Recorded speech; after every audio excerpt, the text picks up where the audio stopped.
continuamos aquí en el Foro Excelsior Movilidad y por supuesto nos da muchísimo gusto saludar ahora a Andrés Layú, él es secretario de Movilidad del Gobierno de la Ciudad de México. Y vaya, me decías ahorita que llegaste en bici. Sí, llegué en bicicleta. Es la forma en la que más, el medio de transporte que más uso cotidianamente. Bueno, y esto, las bicis, la ecobici, forma parte de un plan muchísimo más ambicioso de la Ciudad de México, justamente para tener esta movilidad que es sustentable, que es amigable con el medio ambiente y sobre todo que apuesta por la electromovilidad, Andrés. Así es, desde el inicio de esta administración con la doctora Sheinbaum se plantearon dos estrategias sobre el transporte público. La primera es ampliar la red de transporte, es decir, llegar a los lugares donde no llegaba. Y justamente, por ejemplo, las dos líneas de teleférico, el cablebús en Iztapalapa, el cablebús en Cuautepec, son sistemas eléctricos, no contaminantes, muy cómodos, que están moviendo ahorita alrededor de 140,000 personas al día, en zonas donde no había transporte de muy alta densidad poblacional y de muy bajo ingreso. Oye, ¿y cómo va? Porque por supuesto estas apuestas están siendo de la mayor relevancia, pero está también el transporte público que la Ciudad de México ha construido desde siempre. Ahora estrenando, ¿no?, la nueva línea 1 del metro. ¿Cómo van con eso? Así es, abrió hace un poquito más de una semana el tramo de la línea 1 que va de Pantitlán a Isabel la Católica. Ese proyecto, les decía, uno es expandir la red de transporte y lo segundo es mejorar la red que ya existía. La línea 1 del metro es la línea que más tiempo llevaba en operación. Durante 53 años, todos los días, 19 horas al día, estuvo circulando el metro hasta que la cerramos. Y la cerramos precisamente para sustituir todos sus componentes. Las vías, los durmientes, el balasto, los sistemas de control, el sistema eléctrico y trenes, que se adquirieron 29 trenes nuevos que van a operar una vez tengamos ya terminada toda la línea.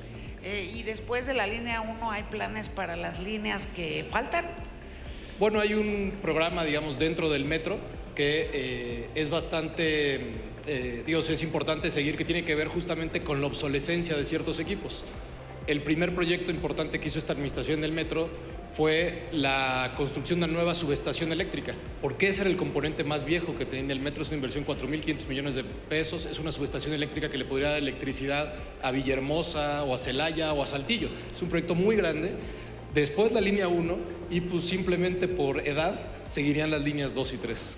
Oye, y bueno, porque efectivamente somos no nada más los millones que habitamos, que somos felices chilangos y chilangas, sino también toda la población flotante que viene cada día aquí a la Ciudad de México.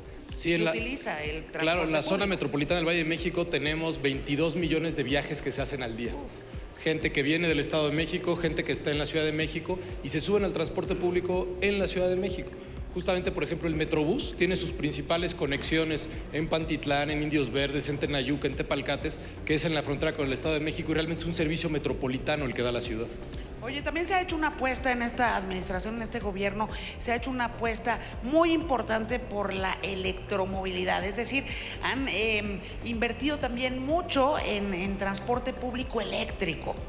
La primera estrategia fue la sustitución de toda la flota de trolebús. Ustedes recuerdan, los trolebuses en la Ciudad de México es un transporte muy querido. Cuando nosotros llegamos había 120 trolebuses en operación que habían sido comprados en 1983, algunos en 1998. Se sustituyó toda la flota y se amplió.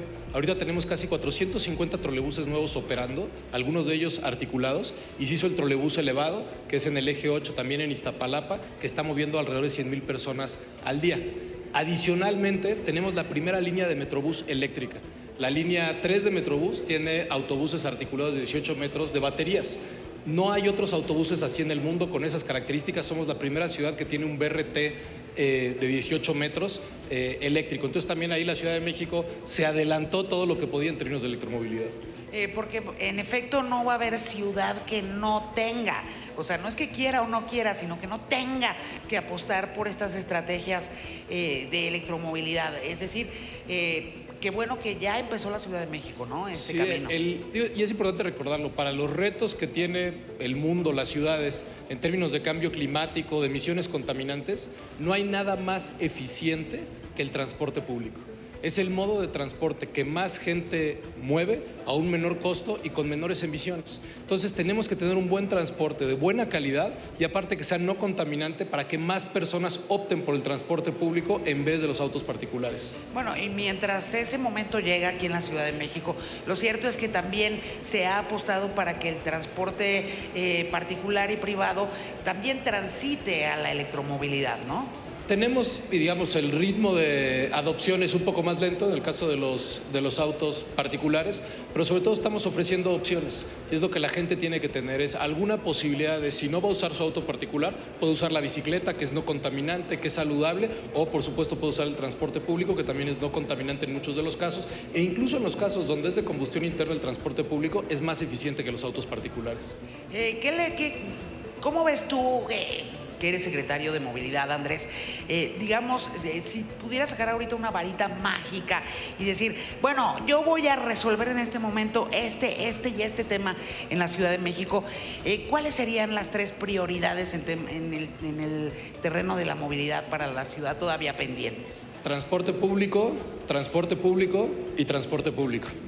Insisto con eso porque muchas veces pensamos que hay soluciones individuales a problemas colectivos y el transporte público es un muy buen ejemplo de cómo las soluciones colectivas son las que realmente trascienden, son las que realmente tienen impacto.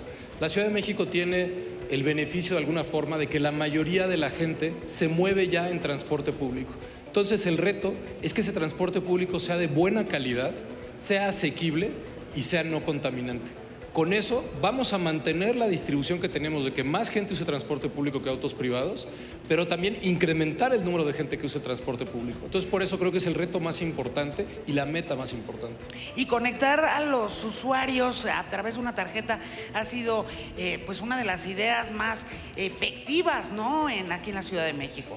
La tarjeta de movilidad integrada lo que hizo fue sustituir la vieja tarjeta del metro y de la del Metrobús, que a veces eran compatibles y a veces no. Con la tarjeta de movilidad integrada, todos los modos de transporte que ofrece la ciudad, como el cablebús, el metrobús, el metro, el trolebús, los autobuses de RTP, aceptan la tarjeta. Y ahora también el transporte concesionado, las nuevas unidades de transporte concesionado también tienen la tarjeta. La tarjeta es muy cómoda para los usuarios. No tienen que traer efectivo, no tienen que estar contando el dinero porque no les da cambio. Pueden hacer la recarga la noche anterior en su casa, en el celular pueden recargarlo, lo pueden recargar en los distintos puntos dentro de nuestras estaciones. Y eso permite que el ascenso sea más fácil, que la gente vaya más segura y también genera mucha información sobre cómo son los viajes de la ciudad y nos permite planear mejor el futuro del transporte público. La tecnología como el gran aliado también de todos los proyectos de movilidad de la Ciudad de México. Así es. Por ejemplo, en el metro se hizo un nuevo centro de control. El centro de control del metro también era más o menos de 1972. Uf. Se hizo un nuevo centro de control para las líneas 2 a 6 y ahora se está haciendo el de la línea 1. También en el Metrobús, el centro de control de Metrobús tenía 15 años y pues pensemos, imagínense, la tecnología en 1972, viejísima. Pero también la tecnología hace 15 años, todo lo que ha cambiado. Entonces también se decidió cambiar el sistema de control de Metrobús y todo el sistema de peaje. Es decir, no solo se cambió la tarjeta, sino por ejemplo ahora en Metrobús puedes pagar con tarjeta bancaria, puedes pagar con celular, con relojes digitales, directamente en el validador y eso te da acceso. Entonces hay varias mejoras que se están haciendo a todo el sistema que muchas tienen que ver con tecnología y que también son mejoras de seguridad, porque se ha incrementado el número de cámaras en todas las estaciones de Metrobús. Ahora lo estamos haciendo en la línea 1 del metro, en los E-Trams, etcétera. Oye, pues yo te agradezco muchísimo, Andrés. Me imagino que para ti ha sido un viaje extraordinario, valga la analogía, ha sido un viaje extraordinario estar, pues digamos, en el nacimiento de esta ciudad transitando hacia la electromovilidad. Sí, ha sido la verdad un reto enorme. Y hay todavía mucho por hacer. Esto es un proceso muy largo para darle el mejor transporte público que se pueda a la gente de esta ciudad. Muchas gracias, Andrés Layún. Muchísimas gracias. Secretario de Movilidad aquí en la Ciudad de México y ojalá cada vez sean más las ciudades de la República Mexicana que adopten también este mismo modelo. Muchas gracias. Muchas gracias, Yuridia. Vamos a ir a una pausa. Regresamos a este foro Excelsior Movilidad. No se vayan.